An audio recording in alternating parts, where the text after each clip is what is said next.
Greetings, friends around the world. This is Dr. Bob Thiel for the Bible News Prophecy channel. Have you been keeping up with the news that's been coming out of Europe related to U.S. President Donald Trump's decision for the U.S. to no longer be part of the Iranian nuclear deal and certain threats the United States has made to the Europeans and others as far as sanctions? Well, where's this all going to lead? Is it just business as usual? Could it lead to World War III? What does the Bible say? Does the Bible give any clues? Well, we're going to look at some world news events, some events going on with Europe and the United States that have been in the news this month, and look at scriptures to come up with answers to those questions. Here's a headline: the U.S. and Europe to go separate ways pursuing divergent goals. This has to do with the United States' decision to go and do something differently as far as the Iranian deal goes.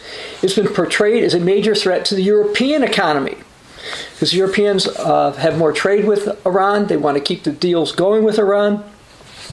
German Chancellor Angela Merkel, for example, it says here, slammed Donald Trump for his decision to pull out. And she believes it damages trust in the global order. French Finance Minister Bruno Le Maire said that European powers should not be Washington's vassals. And that's how they feel they're being treated. The United States has said, okay, we were part of this deal, but we're not going to be part of this deal. And you Europeans, by the way, you need to do what we say or else. And Europeans don't like that. And they're starting to say, wait a second, they're treating us like we're not equal. And the reality is, and many Europeans have come to the conclusion, the United States has figured out or has decided Europe isn't an equal, and the United States can tell it to do what it wants to do. And it says in this article, U.S.-European relationships have been clouded by Washington's plan to introduce tariffs on steel and aluminum imports from the EU. But this next line, very interesting. A trade war is just around the corner. Can security interests coincide when economic ones differ so much? Not a chance. That's what this article says. Germany's chancellor says it's time for Europe to take its destiny in its own hands. And here's something else here. Today, Europe is being pushed toward countering the America First message with a Europe First message. Despite all the nice words about common values and so on, these two entities are gradually diverging to go their separate ways. Now, that's from Strategic Culture. And Europe will go a separate way from the United States. A lot of people don't pay attention to biblical prophecy, so they don't know where it's going to end. Before I get to some Bible prophecies, I'd like to read something that I saw this weekend in the Washington Post. Here's a headline. As tensions with Trump deepen, Europe wonders if America is lost for good. A new fear has swept European capitals. And they're worried, according to this article, that Trump may not be an aberration that can be waited out. And as they're hoping that, if he's gone, things will be back to normal. But here's something from Joseph Janning, the head of the Berlin office of the European Council of Foreign Relations. It's dawning on a number of European players that Trump may not be an outlier. More and more people are seeing it as a larger change in the United States. Now, there have been concerns about Europe and the United States relationship for decades. But more things have been happening lately. And it says, close European observers of the United States are not optimistic of what's going to happen. Trump, they note, is alienating America's closest allies, and the American public doesn't seem to mind. And that's the thing that's upsetting the Europeans. The Europeans think that the United States consists of a close ally, blah, blah, blah, blah. But the average American thinks Europe is over there someplace. And the United States has been spending lots of money to defend Europe for a long period of time, and Europe doesn't seem to particularly appreciate it. And while they may not agree with much or many of the things that Donald Trump says, they don't really seem to mind too much what's going on with Europe. And so this is something that's been going on. Now, there was a study that came out, or a survey, that found that 2/3 of Germans described their country as moving away from the United States, and an equal number find the relationship as tense. And so many are concerned about this. Now, Der Spiegel, which is a leading German magazine and news source, put out an article this week, within a week or so, that I'd like to read something from. It says, the U.S. pull out of the Iranian deal says Germany needs to become part of resistance against America. Europe should be preparing for a post-Trump America. They don't want to provoke the U.S. until then. But then what's going to happen? It says the difficulty is going to be finding a balance between determination and tact. Triumphant anti-Americanism is just as dangerous as defiance. But subjugation doesn't lead anywhere either, because Europe cannot support policies it finds dangerous. Donald Trump has nothing but disdain for weakness and doesn't reward it. Now, here's the line that I want to read and I want you to think about. This is from Der Spiegel. Clever resistance is necessary, as sad as absurd as that may sound. Resistance against America. That's a quote from Der Spiegel, the 11th of May, so it was just over a week or so ago. Now, is that consistent with biblical prophecy or just totally out of the blue? Well, I'd like to read some prophecies. First couple I want to read are from Daniel, book of Daniel from the New King James Version of the Bible. Daniel 8, starting verse 23, says, in the latter time of their kingdom, when the transgressors have reached their fullness, a king shall arise, having fierce features, who understands sinister schemes. I'm going to go down to verse 25. Through his cunning he shall cause deceit to prosper under his rule, and he shall exalt himself in his heart. He shall destroy many in their prosperity. He shall even rise against the prince of peace, princes, but he shall be broken without human means. So he's going to use cunning. Now this is talking about a European leader. Remember, Der Spiegel says the leader needs to be clever. Let's read something else about this leader. Let's go a few more chapters in Daniel, this time Daniel chapter 11, starting verse 23. And after the league is made with him, he shall act deceitfully. So he shall come up and become strong with a small number of people. He shall enter peaceably, even into the richest place of the province. He shall do what his fathers have not done, nor his forefathers. He shall disperse among them the plunder, the spoil, and riches. He shall devise his plans against the strongholds, but only for a time. So this is a leader. This is the beast leader. In this particular chapter, he's called the King of the North. But in the book of Revelation, chapter 13, he's called the beast. And in Daniel chapters 7 and 8, he's referred to as the beast. He's going to be clever. He's going to act deceitfully. And he's going to make plans against the strongholds. And we'll get to that in a moment. Interestingly, this same leader is discussed in Isaiah chapter 10. I'm not going to go through all the scriptures there, but I do want to read, this time from the Christian Standard Bible translation, this particular leader. I want to read about him in verse 13 of Isaiah 10. For he said, I have done this by my own strength and wisdom, for I am clever. I abolished the borders of the nations and plundered their treasures like a mighty warrior. I subjugated the inhabitants. This is a reference to a leader who will actually eventually take over the United States in what could be called World War III. The Bible teaches in Daniel 11:25, for example, that Europe is going to end up with a great army. U.S. President Donald Trump has encouraged Europeans to arm and increase their spending. Now, on the one hand, if you're an American taxpayer, you can understand Donald Trump's position. He says, for example, or he knows, or it's a fact, the United States spends more for NATO, the United States spends more on its defense than all the other 26 or 28 NATO nations together, times 2. It's disproportionate. But before Donald Trump became president, I warned in writing that some of his policies were going to have unintended consequences and would get Europe to take action. Now, many people didn't think that was going to happen, but we're now seeing Europeans become more open.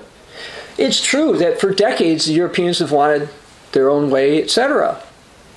And there were people in the background who would say things like this, but now we're actually getting to the point, and I'll read some quotes in a few moments, from major leaders over there speaking out, in addition to people like Angela Merkel, who I referred to earlier.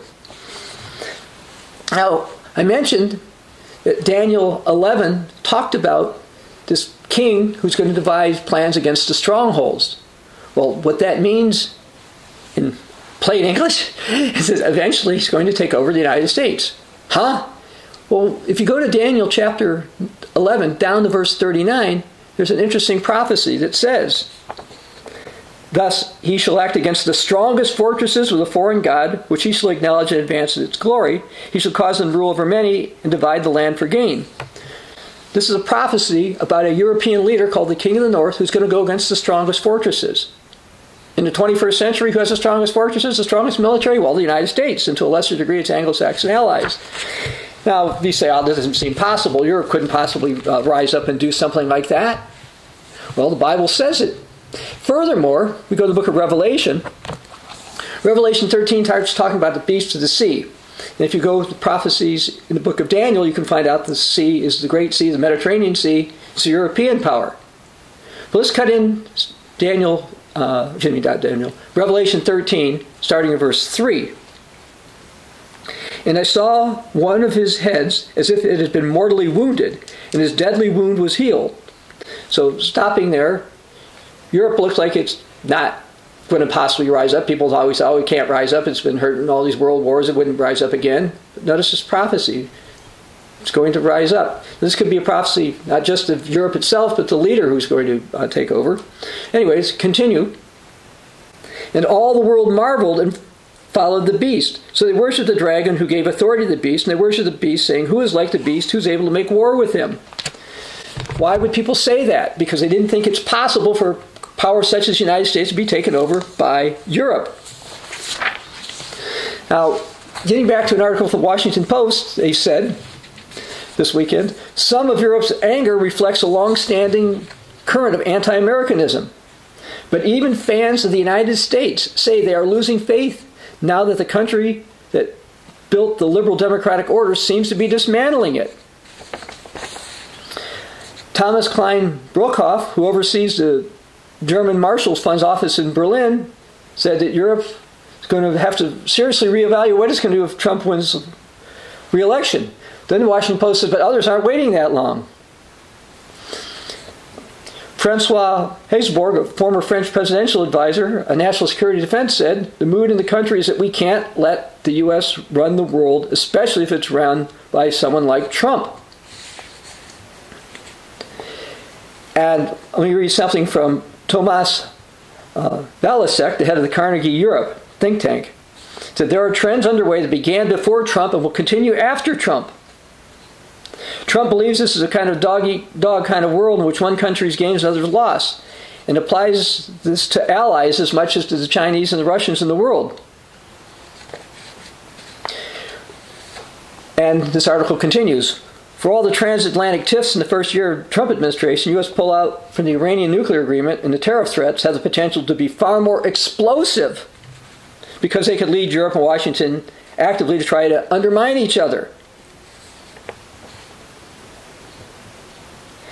And Nathalie Tocchi, the director of the Rome-based Italian International Affairs Institute and the top advisor of the EU, said, "We're not going to live in a world of U.S. hegemony that we can all hide behind." Of course, there are skeptics, the article says, by the way, about Europe doing this. And the Europeans right now are unwilling, the article correctly says, to pull away completely from the United States. But it says there's steps Europe can take. And Georg Law, a foreign editor of the German newspaper Die Zeit, said, "We need to take into account that the United States isn't coming back as a steadfast protector it once appeared to be." He said U.S. priorities have changed, and it's something we shouldn't complain about, and it's not something we should complain, it's a fact we should acknowledge. Then he says, "We can almost be thankful to Trump. He made it clear to Europe that we need to wake up." And as I said, I wrote after Donald Trump was elected, but prior to him becoming inaugurated as president, there would be unintended consequences for the USA and Europe and elsewhere because of Donald Trump's statements and actions, and we're seeing that. And here's a headline. I'll show the headline up here for a second before I read it. It says, "Brussels rises in revolt against Washington. A turning point in U.S.-European relationships." May 16th and 17th, there was a summit in Europe. They were supposed to mostly talk about immigration and stuff. Instead, they spent a lot of time talking about what to do as far as getting Europe closer together, working on a stronger military, and what to do about the United States. One of the concerns is the U.S. has threatened the Europeans with sanctions if they continue what's called the Nord Stream 2 pipeline. They're supposed to bring gas from Russia across the Baltic Sea. The United States says, wait a second, we want sanctions against Russia. And the Europeans say, yeah, but we need to deal with Russia. And the United States says, oh, we need to have more sanctions against Iran. The Europeans say, well, we need to deal with Iran. And by the way, these sanctions, by the way, are driving Iran and Russia closer together.